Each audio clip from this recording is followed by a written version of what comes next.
Bonjour à toi, entrepreneur, indépendant, freelance ou simple curieux attiré par le titre de cette vidéo. Alors, je me présente. Donc, moi, je suis Mickaël Capgras. Donc, je suis indépendant ou entrepreneur. Je te laisse choisir. Et donc, l'heureux propriétaire voilà, d'un site d'affaires qui s'appelle YouWorkir. Et aujourd'hui, alors, je vais d'abord présenter le titre de la vidéo, c'est comment devenir un expert dans votre domaine. Et ça, c'est un super argument commercial. On va le voir d'ici quelques instants, voilà, surtout quand on est indépendant et freelance, etc. Mais évidemment, je vais me présenter parce que si jamais c'est la première fois que tu débarques sur cette vidéo, ça va faire un peu bizarre voilà, de me voir m'exprimer sans savoir qui je suis. C'est quand même la politesse. Alors, donc moi, je suis donc Mickaël Capgras, donc je suis l'heureux propriétaire, comme l'indiquait, donc d'un site, d'un réseau d'affaires qui s'appelle YouWorkir. Alors, c'est quoi un réseau d'affaires? C'est un service qui permet aux entrepreneurs voilà, de développer leur activité et accessoirement de combattre la solitude de l'entrepreneur. Alors, c'est quoi un réseau d'affaires? Justement, puisque c'est lié justement au fait de combattre la solitude de l'entrepreneur. Le service, en fait, ça permet donc en fait de se donner rendez-vous avec d'autres entrepreneurs et de s'échanger du business. Donc, c'est bien aussi vraiment quand on veut développer son activité. Alors, je vais donner un exemple. Supposons que voilà, dans notre groupe, il y a une agence web. Voilà. Dans le titre, une agence web, elle fait des sites web. Voilà. Et bien, dans le groupe, voilà, il y a une agence web et elle vient de finir un site web pour l'un de ses clients. Voilà. Et là, forcément, la question se pose. Ah ben, j'ai pas de texte, j'ai pas de visuel pour mon site web. Il est bien fait. Il est bien fait, il est responsive et tout, etc. Mais j'ai pas tout ça. En tout cas, pas de qualité. Est-ce que tu connaîtrais quelqu'un, agence web? L'agence web, ben, bon, c'est pas mon métier déjà, donc voilà. Mais oui, effectivement, je connais des gens qui se trouvent dans mon réseau d'affaires, voilà, du Workir, coucou. Donc, je vais te les présenter, voilà. Et c'est comme ça que chacun peut développer son activité, voilà, en tendant l'oreille pour chacun des entrepreneurs qui composent son réseau d'affaires. Voilà. Et puis si ça vous intéresse pour en savoir davantage, bah, vous me posez la question en commentaire ou alors bah, vous laissez vos coordonnées sur notre site web et puis bah, on vous rappelle. Voilà. Et puis à côté de ça, il y a aussi l'activité de l'aide à la levée de fonds. Il se trouve aussi toujours aujourd'hui que de temps en temps, on vient me poser la question de, voilà, je suis en situation de levée de fonds, est-ce que tu connaîtrais pas des investisseurs? On m'a posé une fois la question, deux fois, trois fois, quatre fois, cinq fois, six fois, sept fois. Enfin bref, voilà, pas tout voulait faire. Donc au moment, je me suis dit, tiens, il y a une opportunité. Et pourquoi ne pas y répondre? Voilà, donc mettre en place une organisation pour pouvoir le faire. Et bien voilà, ça y est, elle est mise en place. Et donc aujourd'hui, Workir, via ses partenaires, peut vous accompagner si vous êtes en situation de levée de fonds. Allez, on va commencer tout de suite cette vidéo sur comment devenir un expert dans votre domaine. Et entre parenthèses, je vais déjà vous donner une bonne nouvelle, c'est que si vous êtes indépendant, freelance, entrepreneur, ce que vous voulez, enfin voilà, vous avez compris l'idée, a priori, vous avez déjà fait un gros pas là-dessus. Si vous êtes consultant en marketing, j'ai envie de vous dire, bah, a priori, vous connaissez déjà beaucoup, a priori, en marketing. Si vous êtes photographe, vous y connaissez beaucoup déjà, a priori, dans le fait de prendre de la photo. Donc, vous avez a priori déjà fait un premier pas. Voilà. Là, l'idée, c'est de savoir comment on va plus loin et comment on en tire profit. Alors, pour aller plus loin, photographe, consultant marketing ou ce que vous voulez, alors, moi, je vais d'abord vous raconter une histoire, effectivement, qui m'avait un peu bluffé. Et je précise un point avant de développer, hein. Si vous souhaitez aller plus loin dans ce que je vous dis là tout de suite, il y a un article écrit qui reprend exactement la même chose. Parce que en même temps, c'est moi qui l'ai écrit. Voilà. Et donc, vous pourrez le trouver. Oui, oui, ça existe. Calmez-vous, hein, on se calme, hein. Donc, vous pouvez le retrouver dans la fiche descriptive de cette vidéo. Voilà, comme pour toutes les vidéos YouTube, évidemment. Et vous avez un lien qui vous emmène vers l'article écrit de tout ce que je vous dis, pas tout dans le détail, parce que là, ce que je dis tout de suite, ça dépend, mais vous pourrez trouver en tout cas l'ensemble des informations. Voilà. Je reprends mon anecdote. Donc, moi, j'écoute encore des podcasts.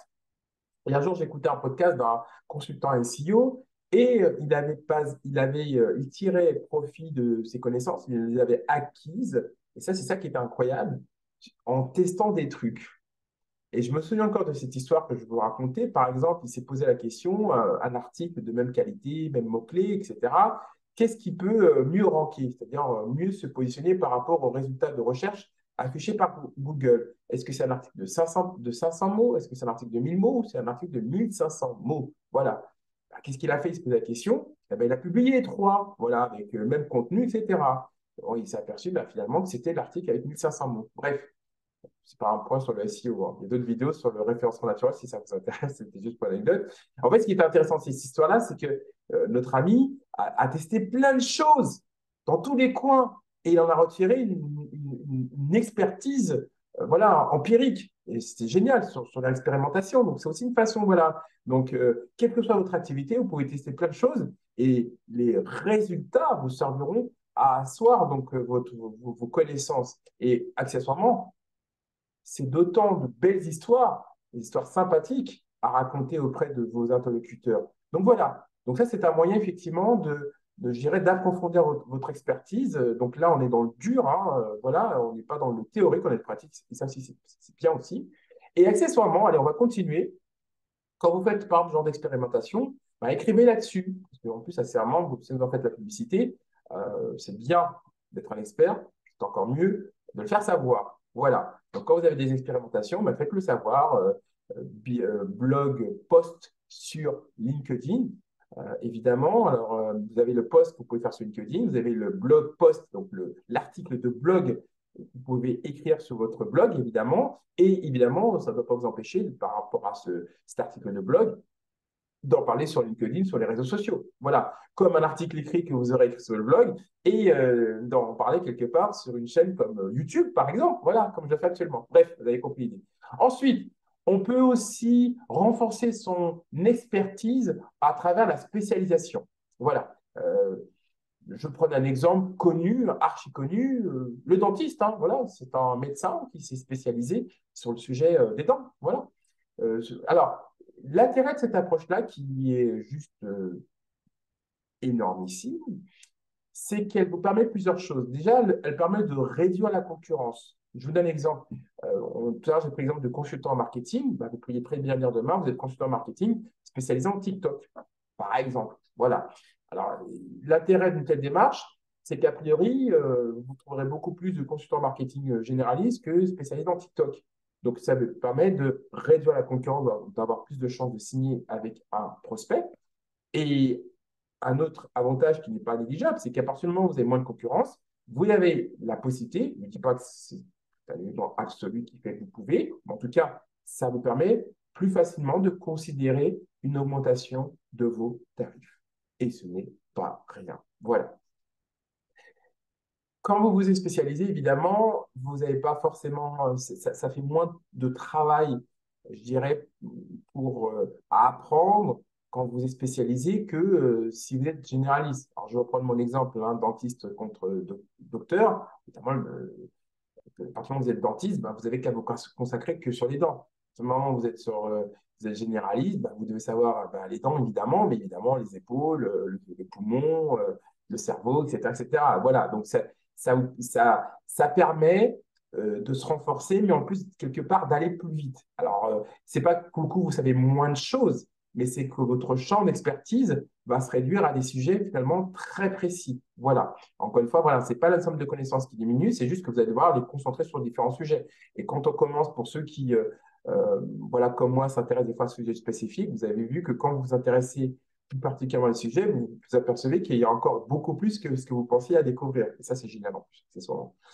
Allez, on termine sur comment, alors, il ne reste plus que deux, c'est l'état d'esprit à avoir que vous devez avoir de manière générale. Et ça, c'est pas forcément évident. C'est plus facile à dire qu'à faire, c'est-à-dire de considérer que vous ne savez pas tout, que vous pouvez encore apprendre des choses, d'aller par exemple, dans des conférences de confrères, en vous disant oui, oui, j'ai appris beaucoup, mais il n'y a peut-être pas forcément à apprendre, allez-y, voilà. Et accessoirement, si vous savez déjà des choses en allant à cette conférence, c'est-à-dire que si jamais on vous dit des choses que vous savez déjà, c'est bien parce que ça touche à mon quatrième point et ça me permet de pouvoir finir cette vidéo, c'est que vous apprenez aussi en revisitant vos connaissances. Alors là, on va attaquer un point du fonctionnement de notre cerveau qu'il est important de savoir. Notre cerveau, en fait, fait régulièrement du ménage. Sinon, au bout d'un moment, on pètera un câble. Que, par exemple, le sommeil, ça permet d'effacer une bonne partie des informations que vous avez accumulées dans la journée. C'est une espèce de process d'hygiène mentale qui est bon de faire parce que si vous commencez à vous souvenir de tout, les choses deviendraient vite compliquées. Malheureusement, ce principe s'applique aussi à des choses qu'on apprend. Le cerveau est une belle machine, mais c'est aussi, il n'est pas toujours aussi, il est un peu con, voilà, pour le dire simplement, pas faire des détours. Des fois, il est un peu con aussi dans son fonctionnement. Voilà, mais si, ça reste quand même une belle machine, hein, les deux n'étant pas incompatibles. Et surtout, ce qu'il faut comprendre dans ce que j'essaie de vous expliquer, c'est qu'il est aussi, en fait, il est dans cet entre-deux, il est fainéant, donc il est très pratique. C'est-à-dire que une information que vous avez en tête, mais qui n'a aucune occasion d'appliquer là tout de suite, etc., etc., bref, qui n'a aucune utilité, au bout d'un moment, qu'est-ce qu'il dit? Bah, cette information ne me sert à rien, on va la supprimer, elle va me prendre de la place. Voilà, on y arrive à notre sujet. Et par conséquent, si par exemple, il y a des choses que vous avez appris en début de carrière et que vous n'avez pas revues, bah, c'est simple, vous les oubliez. Je parle de manière générale, hein, évidemment, il y a toujours des cas un peu particuliers, mais voilà. Mais de manière générale, on les oublie. Donc, il peut être une bonne chose, en fait, quelque part, de les revoir. Voilà, tout simplement. Je vous donne un autre exemple. D'ailleurs, si ça vous intéresse, je vous invite à lire L'animal social, et puis on pourra terminer là-dessus, qui en parle très bien de ce principe. Prenez un livre sur un sujet que vous connaissez pas. Allez, que vous connaissez pas, ça sera encore plus fort. Eh ben, si vous voulez vraiment acquérir une expertise sur, disons que c'est un livre qui parle de l'histoire de Paris, tiens, par exemple. Ben, vous lisez une première fois, votre cerveau, en fait, il va découvrir les choses. Voilà. Ah, tiens, tiens, ah, c'est super. Ah, tiens, tiens, tiens, tiens. Voilà. Et si vous vous amusez à le relire une deuxième fois ce livre, ben, vous allez voir, les sensations ne seront pas les mêmes. Parce que là, quand vous allez relire ce livre, vous aurez un esprit plus critique par rapport aux informations. Et ça, c'est normal, parce que vous n'êtes plus dans cette phase de découverte, parce que vous revoyez les infos. Et quand vous le revoyez une troisième fois, là, on va être dans une phase de consolidation. C'est-à-dire que là, cette fois-ci, c'est bon, c'est ancré. Une fois, deux fois, voilà. Je le dis en gros, hein, et je synthétise, et puis bah, je ne suis pas non plus psycho-neurochirurgien, donc si c'est un sujet qui vous intéresse, bah, voilà. Mais voilà, mais en gros, comment en gros ça fonctionne sur le principe. Donc, on arrive à notre point. Alors, il se trouve que normalement, sur votre sujet, il n'y a pas besoin de faire tout ça, parce que vous allez le revoir normalement tous les jours. Je reprends l'exemple de consultant marketing. Bah, normalement, vous avez régulièrement des clients, etc. Normalement. Mais si ce n'est pas le cas, voilà, vous avez vu en venir. Donc, tout ça pour vous dire que, il est important aussi de vous mettre à jour. Ne partez, et ça rejoint le troisième point qui est l'ouverture d'esprit. C'est-à-dire, ne partez pas du principe que vous avez votre diplôme ou que vous avez passé, je ne sais pas moi, les fameuses 10 000 heures sur un sujet, c'est bon, vous êtes acquis, vous êtes bon. Non, il faut tout le temps mettre à jour votre cerveau sur votre domaine. Voilà, j'espère ne pas avoir été trop long. On essaie de faire des vidéos courtes ici avec des conseils qui sont immédiatement applicables. Voilà, j'espère que ça vous a appris des choses. Ou au pire, ça vous a fait du rappel. Voilà. Donc allez, on va en faire. Ah bah tiens, à propos de rappel, on va reprendre très rapidement les points qui ont été vus dans cette vidéo. Donc, on avait vu que pour être expert dans votre domaine, il faut le faire. On peut le faire parce que vous avez vu, hein, tous les points ne sont pas incompatibles entre eux. Ils sont tous même compatibles. Ça, c'est top. Donc, on peut apprendre via l'expérimentation. Cool. La spécialisation. Cool.